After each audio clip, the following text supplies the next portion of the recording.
আসসালামু আলাইকুম, কেমন আছেন সবাই আপনারা? আলহামদুলিল্লাহ আমি ভালো আছি। আজকে মুই রাঁধছি মোর বাহের বাড়ি বইয়া। মুই কিন্তু অনেক চালাক বুঝছেন, আপনারা কেউ ধরতে পারেন নাই। মুই যখন মোর বাসায় বইয়া মানে মোর স্বামীর বাড়ি বইয়া রাঁধি, মুই তেল দেই না, মশলা দেই না, কারণ মোর স্বামীটা শেষ হয়ে দেবে। কিন্তু বাহের বাড়ি বইয়া যখন আইয়া রাঁধি, তেলও দেই মশলাও দেই ইচ্ছা মতো, কারণ মোর মারটা শেষ হইবে, এতে মোর কি, মোর স্বামীটা তো আর শেষ হইবে না। দেখছেন কত ভালো পাই মোর স্বামীরে। মোর স্বামী হিয়া বোঝে না, ওই না দেই মশলা না দেই তেল, হেয়ারে বোঝা নেই যায় না। হেয়াই খাইয়ে মজা পায়, কয় ওরা কি স্বাদ, কিন্তু এটার মধ্যে তেলও না মশলাও না। দেখেন যেমন হয়েছে ভাজির কালার, এমন হয়েছে করল্লার কালার, করলার মধ্যে তো ইসা মাছ দেওয়া। আর দেখেন এটা হয়েছে জালি কুমড়া। এই তরকারির নামগুলো যে কেটা রাখছে হ্যাঁ, যদি আমি একটু পাইতাম, চাল কুমড়া, জালি কুমড়া, মিষ্টি কুমড়া, মানে এক একজনের এক একটা নাম। এটা কেটা আবিষ্কার করলো এই নামগুলা?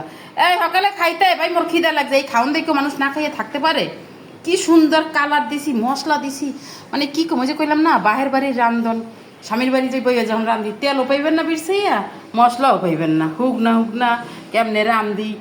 আর বাহের বাড়ি বই যাই কেছে একটু রান্ধবি, ওরে আমি লাফাইয়া পড়ছি রান্নু মানে, কারণ আমি মেশলা তেল দিব ইচ্ছা মতোই। দেখেন কিরমের তেল দিছি দেখছেন, আমি নিজে চোহে দেখেন। কিন্তু মুই যখন তরকারি রান্ধি মোর তেল দেখেন, ঢাকা বইয়া যে ভিডিও করি কোনোটাই তেল পাইবেন না, কারণ মোর স্বামীরটা শেষ করে লাভ আছে কোন? এইরকমের এই নারীকে আমি বুদ্ধি দিলাম, তোমরা এরমের হবা, স্বামীরটা অপচয় করবা না, বাপের বাড়ি অপচয় করবা করো, কারণ এটা তো বাহের বাড়ি, একটা ব্যবস্থা হইবে এখানে। ঠিক কইছি না সবাই রে? কার কার খাওয়া হয়েছে? আমার এখনো খাওয়া হয় নাই। আপনাকে ভিডিওটা আপলোড করে মুই এখন খাইতে বমো, কারণ মোর প্যারের মধ্যে এখন সেউ সেউ সেউ সেউ করে, ইন্দুর দৌড়ে প্যারের মধ্যে।